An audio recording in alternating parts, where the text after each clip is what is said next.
ಹಾ, ನಾನು ಈಗಷ್ಟೇ ಡೈರೆಕ್ಟರ್ಗೆ ಎಸ್ ಅಂದಿದ್ದೀನಿ.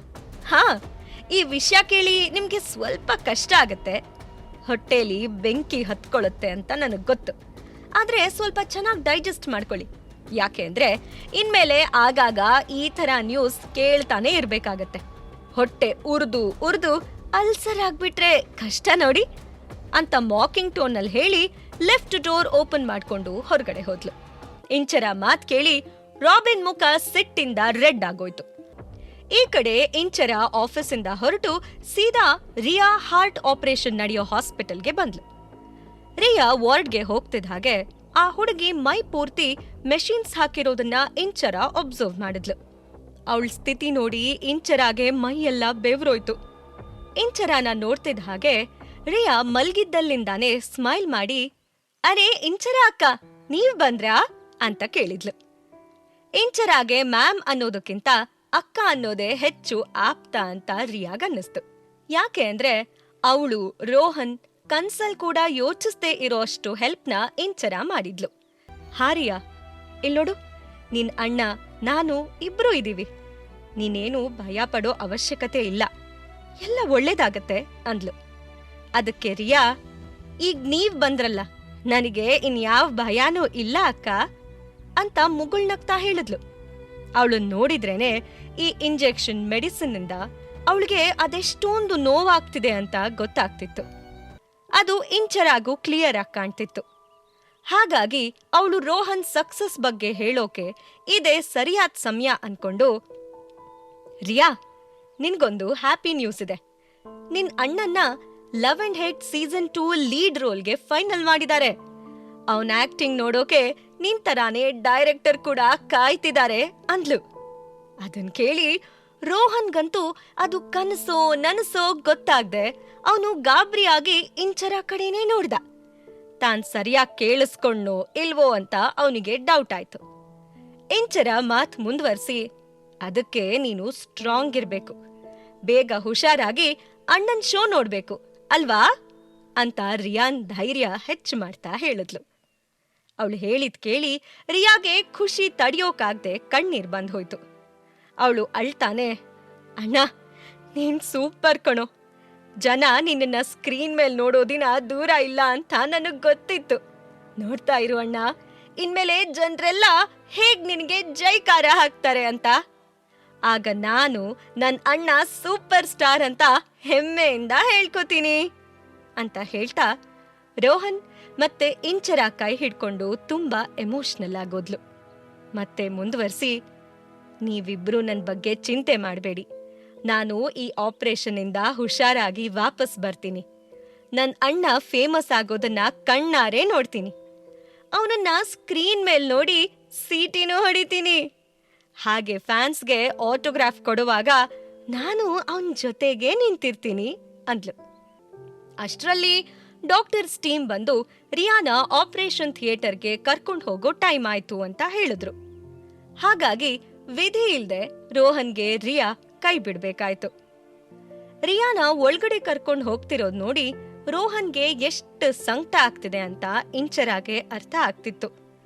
ರೋಹನ್ ಪದೇ ಪದೇ, ದೇವ್ರೆ, ನಾನು ನಿನ್ ಹತ್ರ ಇನ್ನೇನು ಕೇಳಲ್ಲ, ನನ್ ತಂಗಿನ ಹುಷಾರ್ ಮಾಡು ಸಾಕು, ಆಪರೇಷನ್ ಸಕ್ಸಸ್ ಆಗೋ ತರ ಮಾಡು ಅಂತ ಬೇಡ್ಕೋತಿದ್ದ. ಅದನ್ನ ನೋಡಿ ಇಂಚರ ಅವನ್ ಹೆಗಲ್ ಮೇಲ್ ಕೈ ಇಟ್ಟು, ರೋಹನ್ ಬಾ ಇಲ್ಲಿ ಕೂತ್ಕೋ, ಟೆನ್ಷನ್ ಮಾಡ್ಕೋಬೇಡ, ಆಪರೇಷನ್ ಸಕ್ಸಸ್ ಆಗೇ ಆಗತ್ತೆ, ರಿಯಾ ಹುಷಾರಾಗೆ ವಾಪಸ್ ಬರ್ತಾಳೆ, ವೈದ್ಯೋ ನಾರಾಯಣೋ ಹರಿ ಅಂತಾರೆ, ಡಾಕ್ಟರ್ಸ್ ಮೇಲೆ ನಂಬಿಕೆ ಇಡು ಅಂತ ಹೇಳಿ ಅವನಿಗೆ ಸಮಾಧಾನ ಮಾಡ್ತಾ ಅಲ್ಲೇ ಹತ್ರದಲ್ಲಿ ಇರೋ ಚೇರ್ ಮೇಲೆ ಕೂರ್ಸಿದ್ಲು. ಆಗ್ಲೇ ರಿಯಾ ಓಟಿ ಒಳಗಡೆ ಹೋಗಿ 1 ತಾಸಾಗಿತ್ತು. ಇಂಚರ ರೋಹನ್ ಇಬ್ರು ಓಟಿ ಹೊರಗಡೆ ಇರೋ ಬೆಂಚ್ ಮೇಲ್ ಕೂತು ಯಾವಾಗ ಡೋರ್ ಓಪನ್ ಆಗುತ್ತೆ ಅಂತ ವೇಟ್ ಮಾಡ್ತಿದ್ರು. ಆಪರೇಷನ್ ಮುಗಿಯೋಕೆ ತುಂಬಾ ಟೈಮ್ ತಗೊಳುತ್ತೆ ಅಂತ ಗೊತ್ತಿದ್ರೂನು ಈಗ ಅವ್ರಿಗೆ 1 ಕ್ಷಣನೂ ಯುಗದ ತರ ಅನ್ನಿಸ್ತಾ ಇತ್ತು. ಭಯದಿಂದ ರೋಹನ್ಗಂತೂ ಏನ್ ಮಾಡ್ಬೇಕು ಅಂತಾನೆ ಗೊತ್ತಾಗ್ತಿರ್ಲಿಲ್ಲ. ಇಂಚರ ಕೂಡ ಟೆನ್ಸ್ ಆಗಿದ್ಲು. ಅವಳು ಅವನ ಹತ್ರ ಏನೋ ಹೇಳ್ಬೇಕು, ಅಷ್ಟ್ರಲ್ಲಿ ಅವಳು ಬ್ಯಾಗಲ್ಲಿರೋ ಫೋನ್ ರಿಂಗ್ ಆಯ್ತು. ಅವಳು ಫೋನ್ ತೆಗೆದ್ ನೋಡಿದ್ರೆ ಅದು ಆರ್ಯನ್ ಸ್ಕೂಲ್ ಟೀಚರ್ ಕಾಲ್ ಆಗಿತ್ತು. ಅದನ್ನ ನೋಡಿ ಅವಳು ಒಂದು ಕ್ಷಣ ಗಾಬ್ರಿ ಬಿದ್ದು ಸೈಡಲ್ಲಿ ಹೋಗಿ ಕಾಲ್ ಪಿಕ್ ಮಾಡಿದ್ಲು. Hello, yes teacher, tell me ಅಂತ ಇಂಚರ ಹೇಳ್ತಿದ್ದ ಹಾಗೆ ಟೀಚರ್, ಮಿಸ್ ಇಂಚರ, ಆರ್ಯಂಗೆ ಏಟಾಗಿದೆ, ನೀವು ಇಮಿಡಿಯೇಟ್ ಆಗಿ ಬನ್ನಿ ಅಂದ್ರು. ಏನ್ ಹೇಳ್ತಿದ್ದೀರಾ? ಈಗ ಆರ್ಯ ಹೇಗಿದ್ದಾನೆ? ಅದು ಹೇಗೆ ಏಟಾಯ್ತು ಅವನ್ಗೆ? ನೀವೇನ್ ಮಾಡ್ತಿದ್ರಿ ಆಗ ಅಂತ ಕೇಳಿದ್ಲು. ನಾನು ಎಲ್ಲದನ್ನು ಫೋನಲ್ಲಿ ಹೇಳೋಕ್ಕಾಗಲ್ಲ, ಪ್ಲೀಸ್ ನೀವು ಬೇಗ ಬನ್ನಿ ಅಂದ್ರು.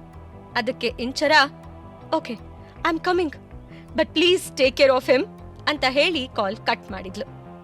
ನೆಕ್ಸ್ಟ್ ಮೊಮೆಂಟ್ ಅಲ್ಲೇ ಬೆಂಚ್ ಮೇಲಿರೋ ಬ್ಯಾಗ್ ಎತ್ಕೊಂಡು, Rohan, I need to leave, ಏನಾದ್ರೂ ಅವಶ್ಯಕತೆ ಬಿದ್ರೆ ನನಗೆ ಕಾಲ್ ಮಾಡು ಅಂದ್ಲು. ದೇವ್ರೆ, ಕೈ ಮುಗಿತೀನಿ, ನನ್ ಮಗಂಗೆ ಏನೂ ಆಗದೆ ಇರ್ಲಿ, ಅವನ್ ಸೇಫ್ ಆಗಿರ್ಲಿ ಅಂತ ಪ್ರೇ ಮಾಡ್ತಾ ಅವಳು ಹಾಸ್ಪಿಟಲ್ನಿಂದ ಓಡ್ತಾ ಬಂದು ಕ್ಯಾಬ್ ಹತ್ತಿ ಸ್ಕೂಲ್ ಕಡೆ ಹೊರಟ್ಲು. ಕ್ಯಾಬ್ ಸ್ಕೂಲ್ ಮುಂದೆ ನಿಲ್ತಿದ್ದ ಹಾಗೆ ಇಂಚರ ಡ್ರೈವರ್ಗೆ ದುಡ್ಡು ಕೊಟ್ಟು ಗೇಟ್ ಓಪನ್ ಮಾಡ್ಕೊಂಡು ಓಡ್ತಾ ಒಳಗಡೆ ಹೋದ್ಲು. ಅವಳು ಸೀದಾ ಆರ್ಯನ್ ಕೂರ್ಸಿರೋ ರೂಮ್ಗೆ ಹೋಗಿ ನೋಡಿದ್ರೆ ಅಲ್ಲಿ ಆರ್ಯನ್ ಮೈಯೆಲ್ಲ ಮಣ್ಣಾಗಿ ಅವನ್ ಕೈಯಿಂದ ರಕ್ತ ಸುರಿತಿತ್ತು. ತನ್ ಮಗನ್ನ ಈ ಸ್ಥಿತಿಲ್ ನೋಡಿ ಇಂಚರಾನ್ ಹೃದಯ ಹಿಂಡ್ದಾಗಾಯ್ತು. ಇಲ್ಲಿವರೆಗೂ ನೋವ್ ನುಂಗ್ಕೊಂಡು ಸ್ಯಾಡ್ ಫೇಸ್ ಮಾಡ್ಕೊಂಡು ಕೂತಿದ್ದ ಆರ್ಯ ಇಂಚರಾನ ನೋಡ್ತಿದ್ದ ಹಾಗೆ ನಗೋಕ್ ಶುರು ಮಾಡ್ದ.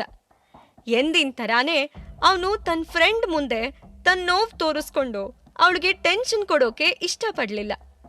ಇಂಚರ ಆರ್ಯನ್ ಹತ್ರ ಓಡ್ ಹೋಗಿ, ಆರ್ಯ, ನನ್ ಕಂದ, ಹೇಗಿದ್ಯಾ? ಏನಾಯ್ತು? ಎಲ್ಲೇಟಾಗಿದೆ ತೋರ್ಸು ಅಂತ ಹೇಳ್ತಾ ಟೆನ್ಷನ್ನಲ್ಲಿ ಅವನ್ ಗಾಯ ನೋಡಿದ್ಲು. ಆಗ ಆರ್ಯ, ಫ್ರೆಂಡ್, ನಾನು ಹುಷಾರಾಗಿದ್ದೀನಿ, ನನ್ಗೇನೂ ಆಗಿಲ್ಲ, ಇದೊಂದು ಚಿಕ್ಕ ಗಾಯ ಅಷ್ಟೆ, ಬೇಗ ವಾಸಿ ಆಗತ್ತೆ, ನೀನ್ ಟೆನ್ಷನ್ ಮಾಡ್ಕೋಬೇಡ, ನಾನ್ ತುಂಬಾ ಸ್ಟ್ರಾಂಗ್ ಬಾಯ್ ಅಂತ ಅವನ್ ಕ್ಯೂಟ್ ವಾಯ್ಸ್ನಲ್ಲಿ ಹೇಳಿದ್ ಕೇಳಿ ಇಂಚರ ಅಳೋಕ್ ಶುರು ಮಾಡಿದ್ಲು. ತನ್ ಮಗ ತುಂಬಾ ಮೆಚೂರಿಟಿ ಇರೋನು, ತನಗಾಗಿರೋ ನೋವು ಅಷ್ಟು ಈಸಿಯಾಗಿ ಹೇಳ್ಕೊಳ್ಳಲ್ಲ ಅಂತ ಅವಳಿಗೆ ಚೆನ್ನಾಗಿ ಗೊತ್ತಿತ್ತು. ಆದ್ರೆ ಇಂಚರ ಅದನ್ನ ಅಲ್ಲಿಗೆ ಬಿಡದೆ ಅವನ್ ಹಿಂದೆ ನಿಂತಿರೋ ಟೀಚರ್ ಕಡೆ ತಿರುಗಿ, ವಾಟ್ ಇಸ್ ದಿಸ್? ನನ್ ಮಗಂಗೆ ಹೇಗೆ ಇಷ್ಟೊಂದು ಏಟಾಯ್ತು?